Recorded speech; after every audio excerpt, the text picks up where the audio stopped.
First, I'd like to welcome and introduce Dr. Geetha Murali. She is the Chief Executive Officer of Room to Read, an organization that we're familiar with, but believes in world change starts with educated children. Room to Read has been Ketchum's pro bono partner for the last 10 years, and we're really proud of that. And we're thrilled to be working with you and Room to Read and to have Geetha and her team here today. I'd also like to welcome Barri Rafferty, for the record, who is CEO of Ketchum, an organization that believes communications can help make a difference in the world. This year, International Women's Day has the theme Press for Progress.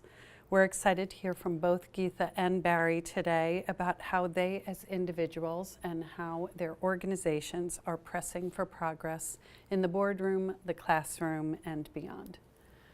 So Geetha, I thought maybe you could kick us off and tell us a little bit about your journey to becoming CEO of Room to Read.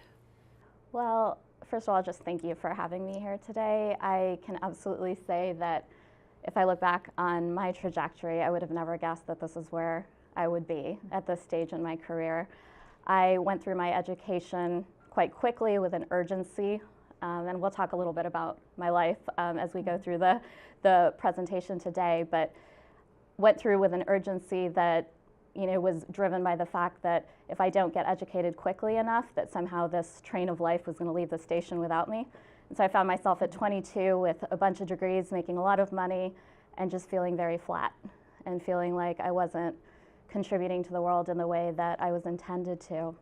And along the way, I found that I could use statistics, which was my background, for the social sciences and for the social sector, and it was this aha moment that, wow, I don't really have to stay in the pharmaceutical industry anymore. There are other options for me with my education. So I began a journey that took me through working in the field in South Asia with voting communities and looking at what they wanted out of life, to ultimately finding my way into the nonprofit sector, feeling like if I worked directly with communities, I could take action in a very different way. And so I have found my way to Room to Read, and that perfect blend of kind of quantitative work alongside results orientation, working directly with communities, and have been with Room to Read for about 9 years. And we think about becoming a CEO and what that trajectory looked like. It was really pushing to develop the skills and the knowledge and build the relationships that could help me be the best I could be for the organization. Being CEO came later. And at the time when there was an opening and they needed someone at the top, I would say when we started that journey, I didn't even know if it was me. I wanted what was best for Room to Read, and I shared with the board, let's go out there and let's see what's best for this organization. And I was a part of that. I was a part of that discussion, a part of the mix. And in the end, it turned out, both from my team, from the board, from our investors, that they chose me. And I think that that's a testament to working hard, but also to the relationships that help boost you up within the organization. Wow, that's a fascinating journey. Wow, thank you for that insight into it. Barri, I'd love to hear a little bit about your journey to being CEO, and how important was the support of other women along the way? Well, I think, interestingly, both of us, grew up in the organizations that we came to lead, and the statistics vary on that, right? It's interesting that you looked externally and the pros and cons. I actually have read some data, and it's about equal. If you bring someone in from the outside or you promote someone from internally, the success rate of what's going to happen. So I think that's interesting, and yet a lot of people do look externally. So it's nice to be homegrown in an organization. And I'm sure, like you, both women and men mentored you along the way. And I've always said that mix is really important for women. I think that women and men bring different types of feedback to you. And sometimes, I've said before, you're in a meeting and you come out and you say to your woman friends, like, can you believe they said blah, blah, blah, blah, blah? And they go, oh my gosh, I cannot believe it. And then you go to your guy friend and he goes, really? I didn't even notice that. They said what? So there is different approaches, and I think that what I would say is throughout your career is make sure you get different perspectives and that you listen to those perspectives.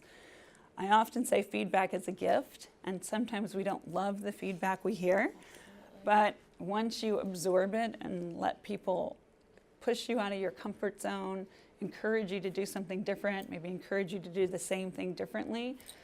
Take that, because I do believe that's helped me a lot to evolve. And each time I've had a different role, even in this organization, I've tried, we were just talking about a listening tour, coming into it fresh, really hearing the perspectives of different ages and different types of people in your organization that sit in different places and are at different levels. And so I think that being an insider, one of the keys every time you take a new job, whether it's external or internal, is to make sure you do listen for those cues and make sure that that feedback is then put to good use for you as you set your plan forward in your new role. Absolutely. I've definitely found that mentors are, if you really think about what a mentor is, they're those people that really turbo boost your learning, at different points in your career.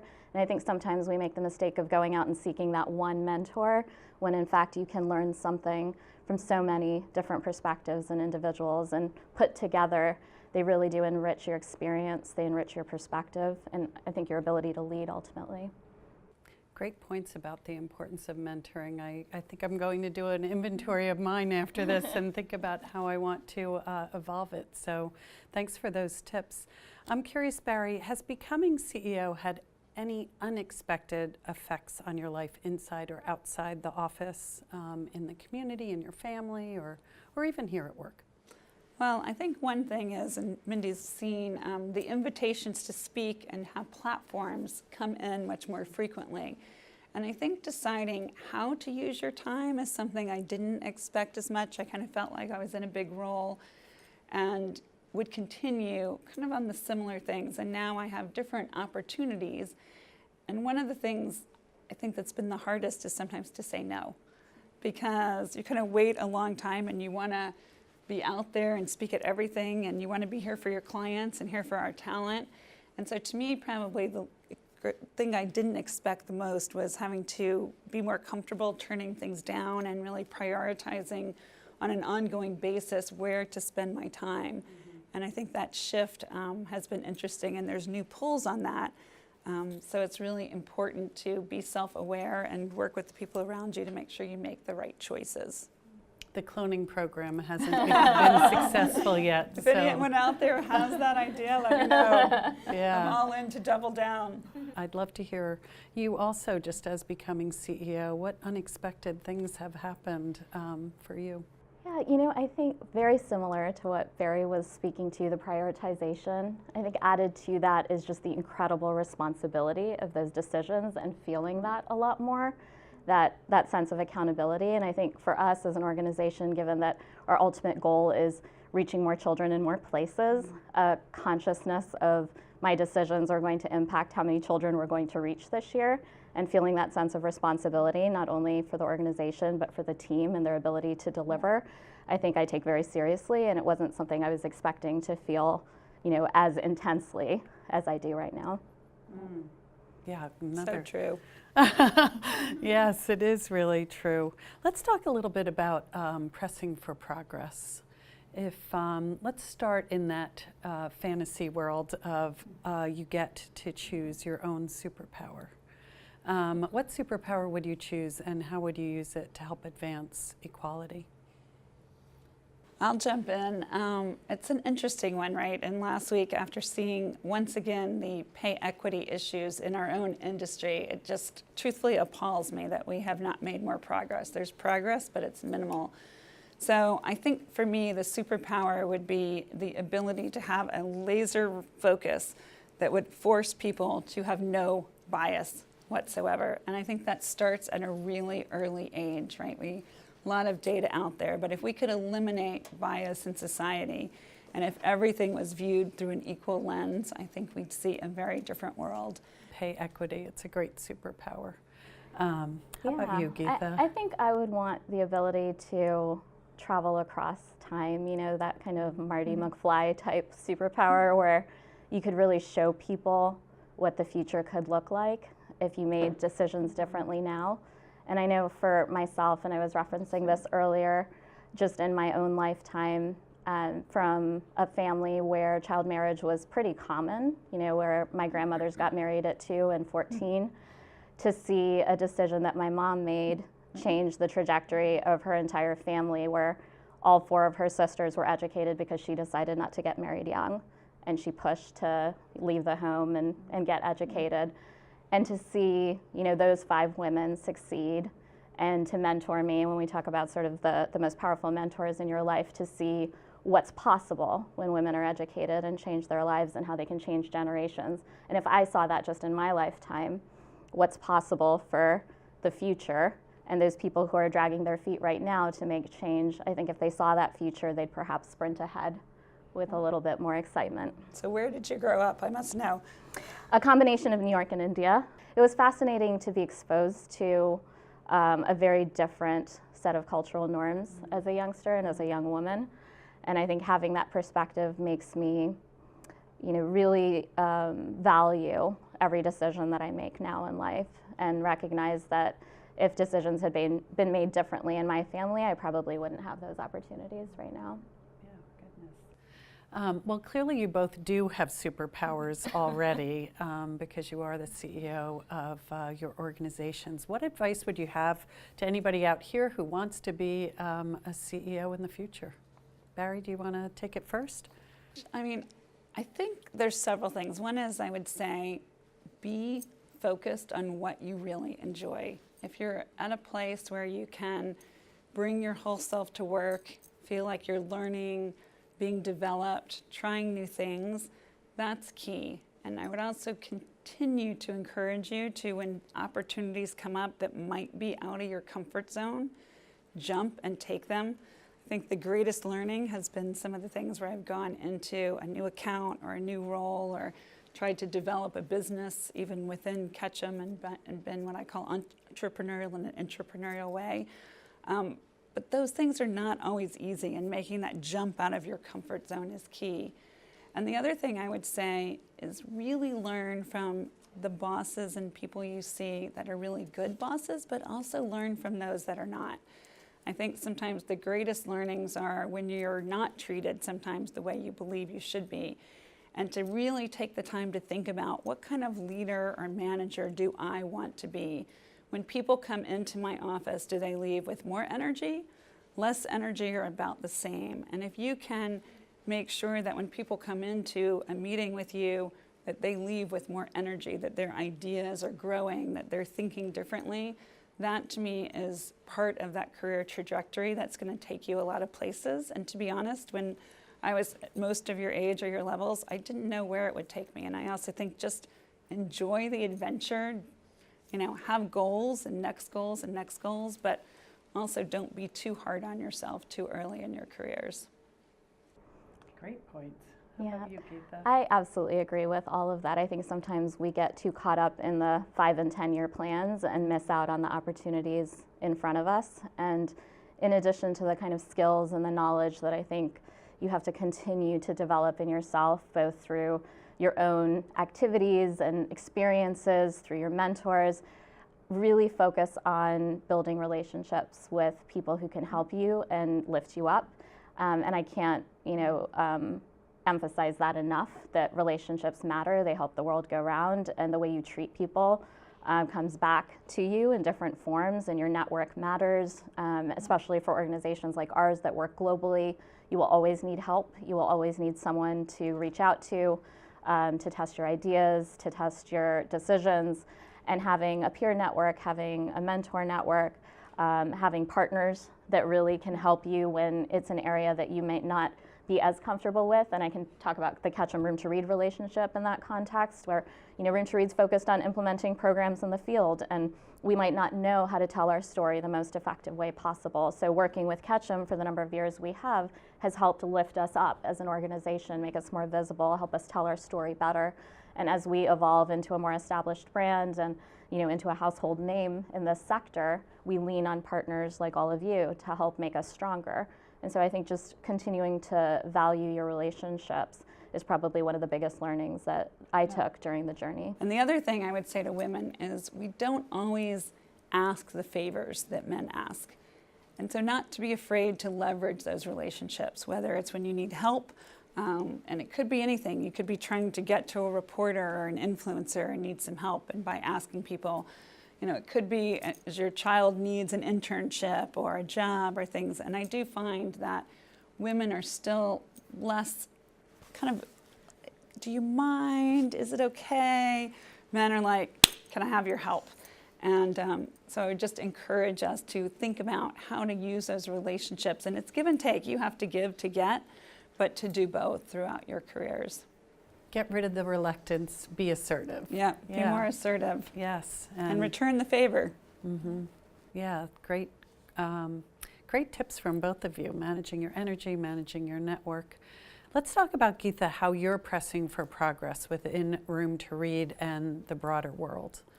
Well, I think internally it's important to me that our practice reflects our purpose as an organization. So having a culture that values diversity, 57% of our staff are women.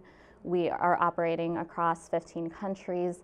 So ensuring that the voices from various parts of the organization are heard and that both gender balance and diversity are reflected in the decisions we make, and how we support our teams as we move ahead is very important to me. Externally, as I said, we're evolving into a fairly established brand, and it's important that the credibility and the reputation of being an organization that delivers results, that's transparent, that keeps the best interests of the community in mind is incredibly important. We've got 250 million children who aren't learning the basics, 130 million girls out of school. Room to Read can't afford to slow down. When we took on this mission, it was to see it till the end. Oh my gosh, that just made me totally pause those numbers. I know, 130 million. I'm like, oh, there's a lot more to do. Yes, there sure is. And it certainly makes us as women in this business feel very lucky, and to be at this level in particular. For me, it is about diversity, but almost more leaning on inclusion. I think that we have to make sure that throughout our halls everywhere in the world that people feel included, that they're represented. We have more work to do as an agency on diversity. There's no doubt about that, to reflect the cultures around the world and also different points of view and different thinking. So we're trying, even with our Launchpad and our internal, basically Launchpad is our way of vetting candidates at the entry level to eliminate all bias through a gamification. We're looking at different ways throughout our levels to make sure that we're bringing in different types of people and making them feel comfortable in the workplace. I'm committed to pay equity. We got there in North America. We're now committed to being there globally and making sure that we evaluate and do that as a priority throughout, because one of the things I've learned from Salesforce and others is it's not just a one-time and set it, but you have to continue to audit and make sure that's happening through promotions in the organization. And then also making sure that in a world where we're 70% almost women in this field, that we see that represented at the tops of the organizations and agencies as well. So not only at Ketchum, but at Omnicom and other places that I can have influence. That's great. How about questions? Anybody have any? Yeah, please. Hi, I'm Michelle from Ketchum. Hi. My question relates to any challenges you face within the organization, maybe something you stepped into coming into this role, or anything that happened as a result of different business or industry challenges. So what is a challenge that you faced in your role, and how did you address it? Well, I'm a third generation CEO coming in after our founders were CEO, sort of number one and number two. And so I had the unique challenge of looking backwards and taking in what was best from our legacy, but also setting us up for scale in the future. And I wouldn't say that I've solved for it, but I'm very conscious of it. And it's something that I'm spending a lot of my first few months in this role trying to understand, because we'll have to make some pretty, dramatic decisions within the organization to ensure that we're structured for success, that we can continue to grow and have the impact we want to have. And what got us from there to here is not going to get us from here to there in the future. So we have to be comfortable with that and comfortable with change. And so I'm setting up the team to be able to accept change, to understand it, to communicate as effectively as we can. And internal communications we were just talking about, I was actually asking Barry how you all manage some of that internally, given your size, is something that I'm very conscious about bringing the entire team along, because we will be entering a phase of some pretty considerable changes. Yeah, and similar, it's interesting, whenever, as an agency, Ketchum has been doing really well. We set a lot of standards in the business that we're in. We're winning creative awards like crazy, right? So you come into an organization that's going through an industry change right now. So if you looked at all the results from all the holding companies, it's been a little flat, it's been stagnant. So how do we take that new challenge and get to growth? How do we reinvent ourselves while we're continuing to do great work for our clients every day? So to me, it's that interaction is making sure you don't mess up anything that's going well, right? So you got to keep the wheels on, keep everything going every day while you make that change and get people comfortable with that. And I think that bringing that future vision in while you're doing the day-to-day has been an interesting challenge, is to find that right combination and to make sure that people are excited about change and comfortable getting out of their comfort zone too. So in this world of business today, I think, and I would say to everyone out there, change is inevitable. If we look at just how we do business every day, what we do on our phones today compared to even 2 years ago. So to me, embracing that, reskilling, understanding that is a key for this that creates that discomfort, and you've got to get past that, and that's not always easy. Well, I'm going to end then with a question for both of you about, there were so many similarities and yet differences in your comments. I would love to know, how can Ketchum and Room to Read learn more from each other? And Geetha, if you want to start. Yeah, I mean, I think what makes this such a great partnership is that balance between, transparency and bringing our clients or our investors along with, the decisions we're making, but also wanting to have a social impact in the world. And I think that's what's kept this partnership strong for so many years. In terms of what we can do going forward, as Room to Read grows, we know what our strengths are. We know that we're good at implementing, at designing programs for maximum impact in communities. And I think that we as an organization can do better at thinking about our future and our future needs and where Ketchum's skill set. You guys have such a fantastic group of staff globally, and every time we've reached out on any project, we've gotten nothing but the best quality support. So thinking about our future and as we mature as an organization, where we can use help that aligns with your skill set, because you are so passionate as a group of people about the causes that we're working towards. I think that that's what I'd like to see us do better in terms of alignment for the future, because I think a lot of our projects in the early years were quite simple in comparison to where we're going into the future, and really thinking about things like distributed and remote teams or internal communications and culture, things you've already worked through and learned from, and because of your own strengths have been successful at implementing, is something that we can learn from so that we don't fall into those same pitfalls on our own. Yeah, and I think working with a nonprofit, and we've had great experience with Room to Read, is you get a lot done in a really scrappy way sometimes. And I think as we get to be a big agency, we have to remember every day in the trenches is scrappy, and how you identify great stories and bring them to life. I think our combination of storytelling and using technology and influencers, and your combination of identifying them, is a great combination, and we have to continue to blend those two things. I also think that we need to remember, and Room to Read and all the young girls that you touch helps us remember how lucky we all are. And sometimes in this world we forget a little bit about the privilege that we've been given of education and secondary education and reskilling and education in our own halls every day. And I feel like we don't all take advantage of that. We get really busy and we don't have time to train or to do this and that. And then when you listen to the stat that 130 million girls don't have any access to that, it makes me, I don't know, how about you all out there, but want to go sign up and teach myself something new tomorrow and not take that for granted. So I think those are things we can remind each other both of. I can't thank you both enough for helping us kick off Women's History Month and the week leading into International Women's Day. This really was inspirational for me. Thanks to everybody for joining. Focusing on what brings you energy was just a great tip. Ensuring our practice reflects our purpose. I'm going to take that with me too. So I hope everybody has a great day and a great week ahead. Thank you. Thank you. Thanks, everyone.